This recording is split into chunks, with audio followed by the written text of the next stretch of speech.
Blog Talk Radio. Hello everyone, good evening. This is Laurie Smith on Blog Talk Radio. It is 10 o'clock p.m. here in Calgary, Alberta, and Wednesday night, July the 6th. I'm glad to be here. This is Child Abuse Prevention and Human Rights Abuse Prevention is Up to Us. It's a 30-minute live internet streaming radio broadcast from blogtalkradio.com. And the chat room's open. I did pop the link into there I want to talk about tonight, and glad to be here and glad to be able to continue doing these shows. We've done over 700 shows here, and I have a lot of people tuning in. I really appreciate everybody who's taken the time to do this. I know it's a lot of work keeping up with my shows, and so, for everybody who's taken the time to do this out of your day, I can't tell you how much I appreciate it, because I know I have a hard time keeping up with my shows, so I know how hard it is for other people too. So thanks a lot for being here and being part of this and listening. And I have a lot of people who listen to the archives and go back and listen to the archives that I've done, even a year ago, and I appreciate that so much. So thanks a lot for tuning in to hear what I have to say about child abuse prevention, and my own survivor, journey on one child abuse survivor to another. So thanks a lot, and we'll get right into this topic here tonight. I want to talk about Children of the Street, and this is an organization out of BC up here in Canada. But the information is good, and I think it's just important to bring attention to the fact that children are on the street, and obviously people know this, and many times people have this idea that, I've heard people say this. That's why I've heard people say, "Oh, look at those kids. How come they just don't go home?" And it's kind of like, I sit there and I don't argue with them, but I sit there and I just say, well, some of them are probably, leave their home or thrown out of their home, and some of them probably leave their home for good reason. And so, but a lot of people don't think about that. They think because they grew up in a home that was decent, and maybe they even had a little disciplinary stuff going on, but they might have grown up with parents who really did care about them, cared about their whereabouts, and didn't throw them out, and didn't hurt them and abuse them or sexually use them or other things like this. Maybe they weren't, put through the foster system, the foster care system. Maybe they weren't, given up for adoption or whatever. They may have had these good, decent childhoods, and so they can't wrap their head around the idea that a child could be thrown out of their home. Children are thrown out of their homes, and children could be just abandoned.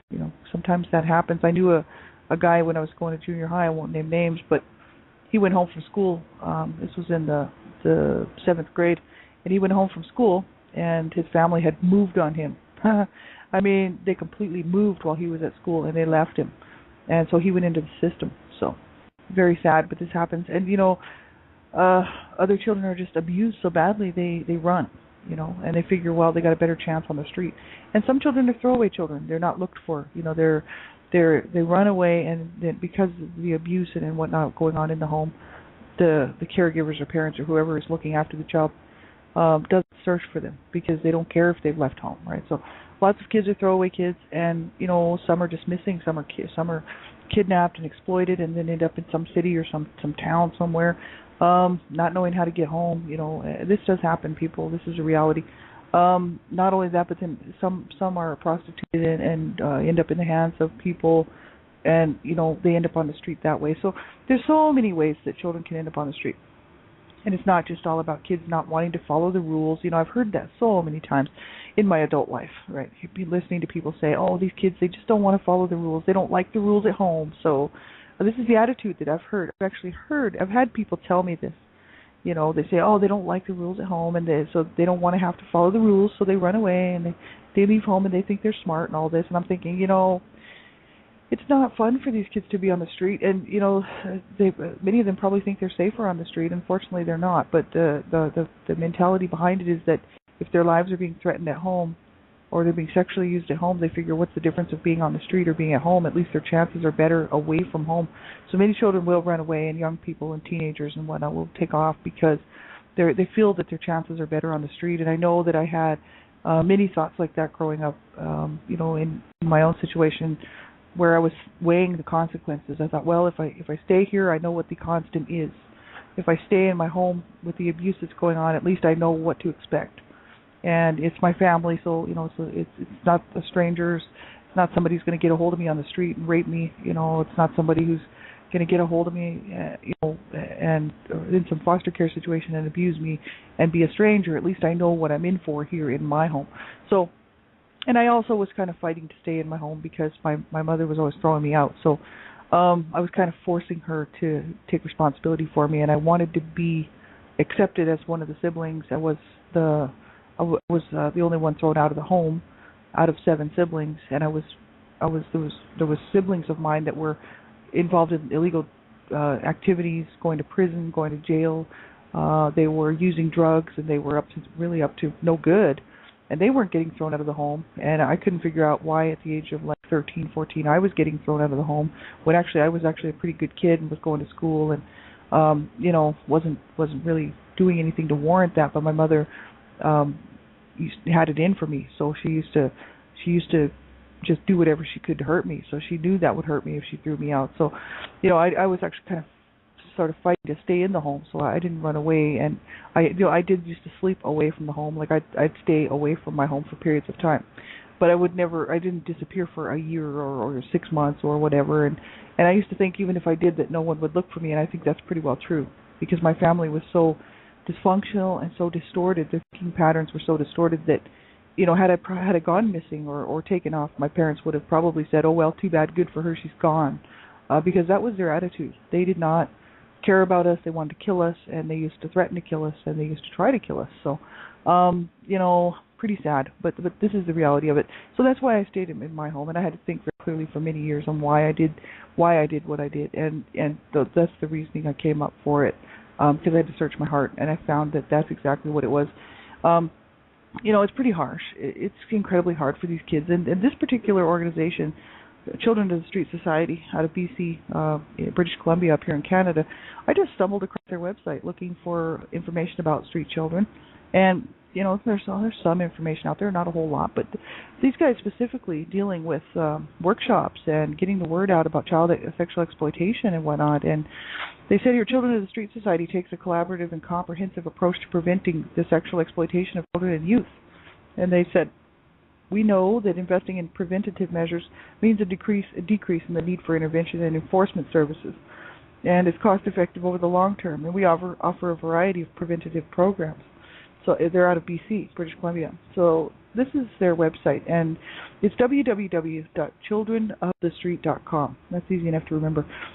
www.childrenofthestreet.com, and you can go there and you can see what they're all about and what they do. And they have a particular bit of information under their Learn tab at the top of the web page.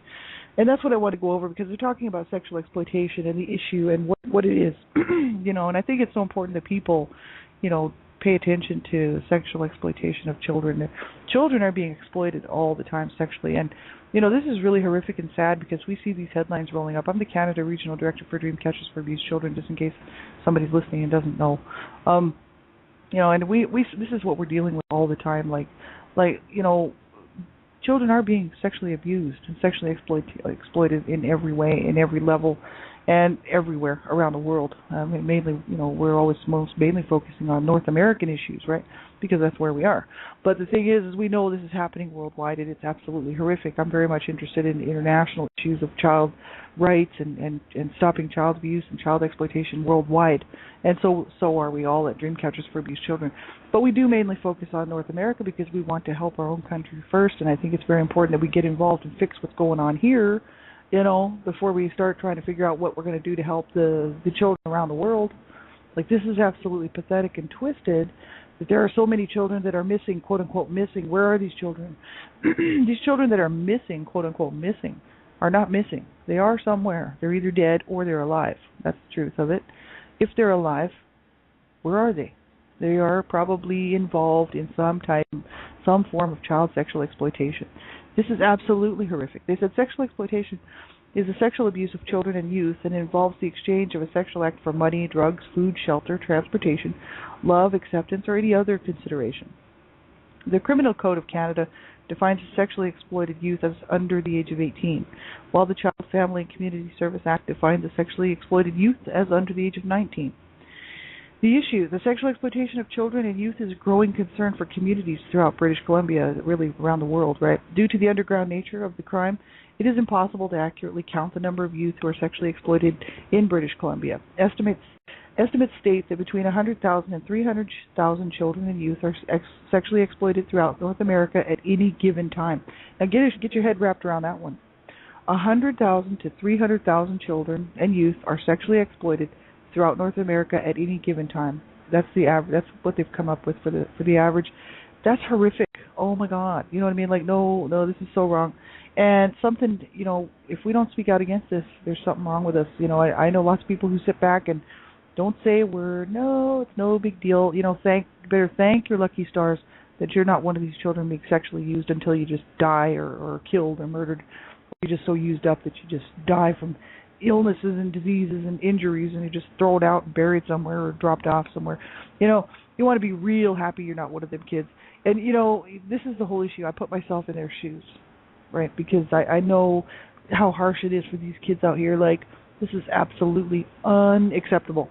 And children will end up on the street for many, many reasons. And, like I was saying, throwaway kids to being abandoned, to being just exploited by their own parents, right, or caregivers.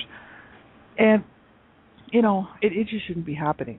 It just shouldn't be happening at all. And we have problems with that here in Calgary, Alberta. I see the young people out there on the streets. I live downtown Calgary. It's all the drug addicts and the prostitutes and the crack kids. And I live right on the street with them all. And, I see what's going on, and yet society wants to turn a blind eye. And it's like, well, how do we help these people? Well, these guys are doing some great work, and it's all about getting the word out, workshops, getting things done, right? Getting involved. Mainly it's just getting involved in supporting these guys. It's just like Dream Catchers for Abused Children. If people don't support us and help fund us, we won't be able to get the programs that we need to get going, that we have in line, ready to go. We need funding. So do these guys. I mean, we all need funding, right? And that's the issue. We're all volunteers, and none of us are getting a dime for this. And the thing is that, and we don't care about the money, but we want the money to be able to do what we want to do and get this stuff done. We have so many programs in the works for Dream Catchers for Abused Children, and we're just waiting on funding. So it's really sad and pathetic because what's going on out there now, the system is not working, and that's the issue.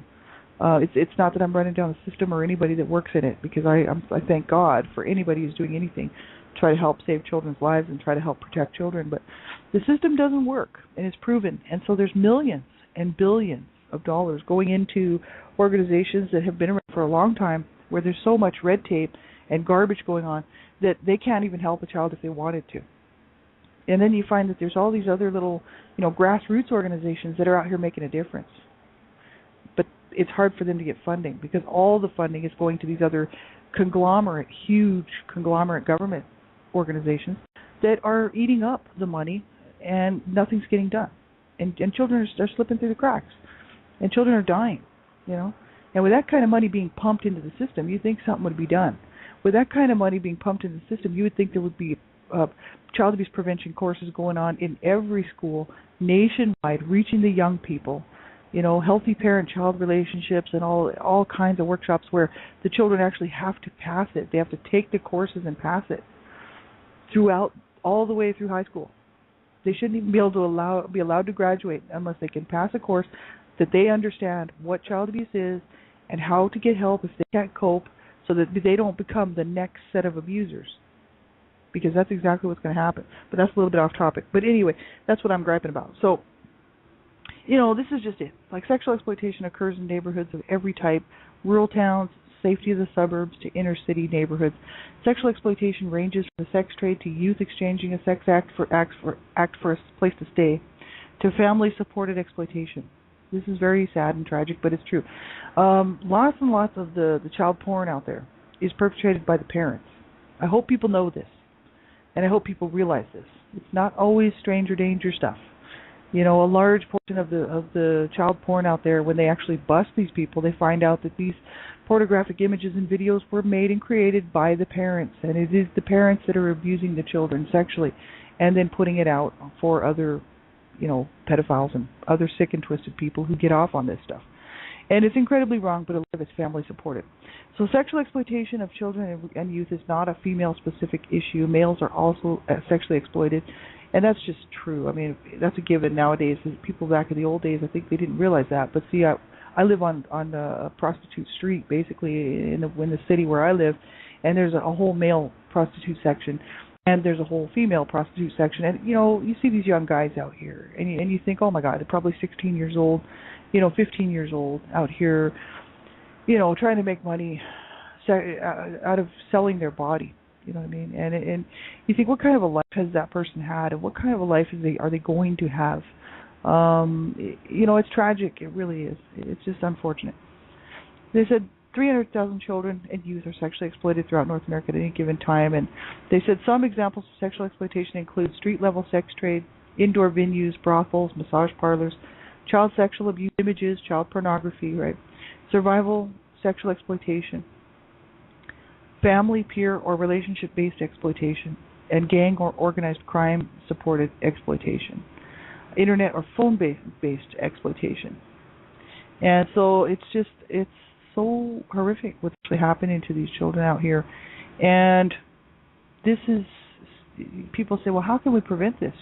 Mainly by educating yourself, and then doing what you can within your own communities to get involved and either, help them out, get involved in one of these organizations in your own towns or cities that is, working to get kids off the street, or to at least educate them about how to keep themselves safe while they are on the street, and how to. We have groups, a lot of church groups and whatnot, and I see them all because I live right in the middle of Prostitute Alley, you know what I mean? And I see these groups going around, and they really catering to the people out here on the street, right? And a lot of them are church-based, and they'll take out vans with sandwiches and cold drinks for people in the summertime, and soup and hot chocolate or whatever for people during the wintertime. And they'll talk to these people, and they'll try to help them find resources. And during the wintertime, they'll try to get them off the streets and get them into a warm bed, someplace in some community hall where they've set up beds here. Up in here in Canada, it's very cold in the wintertime. You can't be on the street in the wintertime, yet people do it. And people, they live their lives on the streets year-round up here in Canada too, which is hard to believe, but they do. And so, it's hard on them, right? And you just think about these young kids, out here. Where do they go? Where are they sleeping? Where are they going at night? You know what I mean? I mean, chances are they will be sexually exploited. They will be sexually abused. They could be raped. They could be gang raped. I mean, they could be picked up and sort of kidnapped, basically, into a sex slave trade ring. Any number of things. Horrible, horrible, horrible. And they said, who is at risk for sexual exploitation? It's important to keep in mind that sexual exploitation can happen to anyone, and that sexually exploited children and youth come from all types of backgrounds, regardless of age, ethnicity, race, income, ability, gender, or geographic location. And they said there's no simple cause or explanation for sexual exploitation, but some factors may increase a young person's risk of sexual exploitation. And these risk factors include low self-esteem, self-worth, sexual, physical, or emotional abuse, lack of self-identity, lack of belonging or acceptance with family, peers, school, mental health issues, drug or alcohol addiction, right? These are things that can sort of set them up to increase a young person's risk of becoming sexually exploited, sexually abused in some way.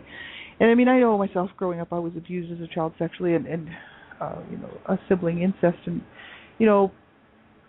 unwanted sexual touching by some of my brother's friends that were like his age, right? And I had some unwanted sexual touching in other times in my life when I was growing up, and it's it was always very disturbing, disturbing to me, because my body had been violated when I was 8 years old by a violent sex assault. So then when I was older, around 10, 11 years old, my mom and my sister wanted to go to Las Vegas, and they took me along with them and my nephews. And my mom and my sister gave us they gave us $10 or whatever. They said, okay, bye, we'll see you. You guys are off for the day. So we took off, and we went running around downtown Las Vegas, Nevada. And when I was 10 years old, my nephews were a little bit younger than me. And here we are, little kids out on the loose in Las Vegas, Nevada, and as I was out there all day walking around and stuff, I can't remember, but it was around 3 propositions by people who thought I was a child prostitute because I was on my own and I was wearing a T-shirt and looked kind of shoddy, and I didn't look like I belonged anywhere because I really was kind of off for the day by myself. My nephew split and left me, and so I was actually out there by myself. And I was actually safe because I was smart enough to stay close to doors and stuff. I wasn't going to hang around down in the alley, I tell you that. But while I was out there, I saw kids my own age and maybe a little bit older out on the street, and I knew they were hooking. You know, I knew it. I could tell by the look in their eyes. I could tell by the way they were holding themselves. I could tell by their body, by their body language, right? And I was like, oh my God, those kids are probably child prostitutes. And it just bothered me because I thought, my God, I mean, I live in an abusive home, and I've got, I've been sexually abused and raped and sodomized and abused horrifically, physically, and every other way. But yet, my life doesn't seem as bad as that little kid's life. You know what I mean? Like, to me, I felt sorry for those kids. And I thought, oh my God, I mean, most other kids would feel sorry for me, but I mean, I was feeling sorry for those kids because I'm thinking those kids are out there selling their bodies and being used sexually, who knows how many times a day. And I thought, oh my God, like, I knew because I had been raped and sodomized as a child by my brother. And so I knew what those kids would be doing, obviously. And I knew that they would probably be selling themselves so many times per day. And I thought, oh my God, like, this is horrible. So I felt so bad for them. So I knew about this problem a long, long time ago, and I recognized these kids. And even today when I'm out on the streets, I know, I can see them. A lot of people may not. I mean, a lot of people may actually walk right by them and not think about that, right? But because I was there and I've been there, I can see them. I know who they are, right? And so it's so sad, you know what I mean? And yet, you think, how many hours of the day do we have to help? I mean, my God, there's just a handful of people that are willing to get involved and willing to do something. You know what I mean? And so many other people think, why should I care? What does it matter to me? Right? And that's sad, because I mean, I'm not trying to guilt people because I don't like that kind of stuff either. But I'm just saying, it's very tragic that so many people really don't care. And there's so many people out here who's using these kids. See, this is what really bothers me. Is these people, see, a child wouldn't be able to sell their body. They wouldn't be able to sell a child. They wouldn't be able to sell a child for sexual purposes if nobody was buying. So it just pisses me off that people are willing to buy a child's body, that people are willing to sexually exploit a child, or exploit a child in any way, but especially child sexual exploitation. That makes me sick to my stomach that somebody would do this. I mean, it's just frustrating. It's like, oh my God, what is wrong with our sick and twisted society? And that's why you have people doing this whole vigilante stuff, you know what I mean? And I understand it, but it doesn't help. It doesn't change things. But what we really have to do is we have to have tougher laws. I'm pro-government all the way. I believe that we need laws and the government, because without it, it would just be chaos, right? Because we can't govern ourselves, right? So obviously, if we can't govern ourselves and we can't behave ourselves, we need government, right? So I'm all for it. But I'm all for, let's get some real laws done. Let's get some real laws changed and make this a serious offense, not a $200 fine. These people, they don't mind getting slapped with a $200 fine. You know what I mean? They're going to go out there and use another kid sexually within a few hours, right? $200 to most people, no big deal, right? It just makes me sick. It should be mandatory jail time. You get caught using a child sexually in any way. I don't care who you are. It should be automatic jail time and fines, huge fines. Fines that will break them financially for the rest of their life. That's what I think. And I think that, lots of jail time, not just a little bit of jail time, and also therapy, mandatory therapy, and child sex offender registry lists, absolutely. And, treatment centers, not allowed to be out with the general public until they can prove that there's some change and been improvements and that they are not going to go out and use a child sexually ever again. But because how else are we going to cut back on this? People will always exploit what they can. There will always be some sick pervert and some sick person out there who will exploit whatever they can. And so if nobody's buying, then it doesn't make any sense to do it, does it? But there's always going to be some crazy, this is my show, I can say what I want, people out there who like to sexually use children, and it just makes me sick to my stomach. It's wrong in every way. and I will continue to say that. And as unpopular as it is, it's more popular now. You believe it or not, it's more popular to abuse children sexually than it is to say stop abusing children sexually. That's sad, but that's true. And so I'm going to keep on speaking out against this, and I don't care. I will go, to the end of my days here on the earth, right? And I will be continuing to make noise because I'm one of these people that says, "Hey, I got a voice. I'm going to use it as long as I can. I got a pen. I can write, and I'm going to write and I'm going to make as much noise as I possibly can because this is absolutely ridiculous. You know what I mean? Like, why are these people? Why? What's the matter with them? Why are they using children sexually? I'll never understand it. So this is the issue, if nobody's buying, then they wouldn't be selling. So we've got to come down on the perpetrators of these child sexual offenses, right? And I mean a lot tougher. So I'm talking about, child sexual predators who have been caught and found guilty and busted. Anyone using a child sexually should be counted as a child sexual predator and a pedophile, and they should have to do jail time, prison time, long time, right? And then, treatment centers and not be allowed back out in the general public for a long, long time, And I don't believe in mistreating people, and that's it. I'm against abuse, period. But, why should they be allowed to get a hold of a child and sexually use a child for their own purposes and get away with it? My brother did. Right. He got away with it. So there you go. He killed himself at the age of 33, too. Who knows what else he did in his adult years as he grew up. He sexually abused me when he was 20, 21. So, he went on another 12 years. I mean, I don't know if he sexually abused any other children. It just makes me sick to my stomach that people think it's okay. It's not okay. It never will be okay. And so, so many people get away with it. So many people do. And we've got to stop that. You know what I mean? This is the issue. And I think that tougher laws would definitely help. A lot tougher laws. And stop protecting the pedophiles and predators. And as far as people knowing who the victims are by the case and all this with the different laws that are coming about that are protecting the victims and, keeping a gag order on pedophiles and stuff, I think that's completely wrong. As much as these people have, feel like they should have the right to remain private and not have somebody know that it was them that was sexually abused or sexually exploited or used, they're hurting society by doing that because then we don't know who these people are. And I think as people, we have a right to know who these people are that could potentially hurt and sexually use our children, abuse our children, and kill our children.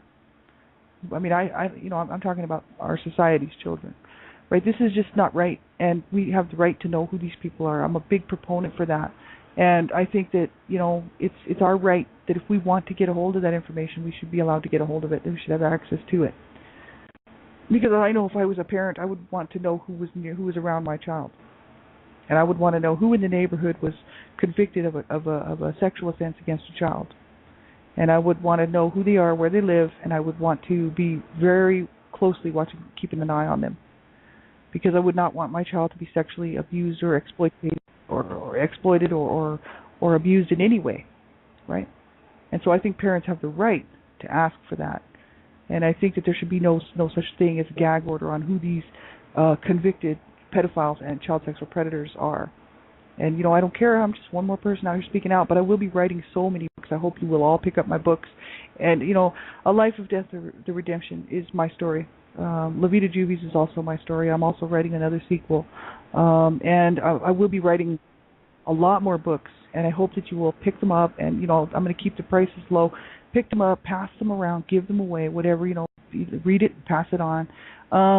Because I'm going to make as much noise as I possibly can. And so, and I want you to do the same thing. Stand up and say, it's not right. We've got to stop child abuse in every way. So thanks very much, everybody, for being here. Thanks for tuning in to hear what I got to say.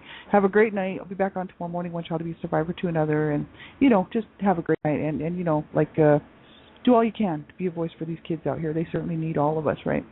Take care. Bye-bye.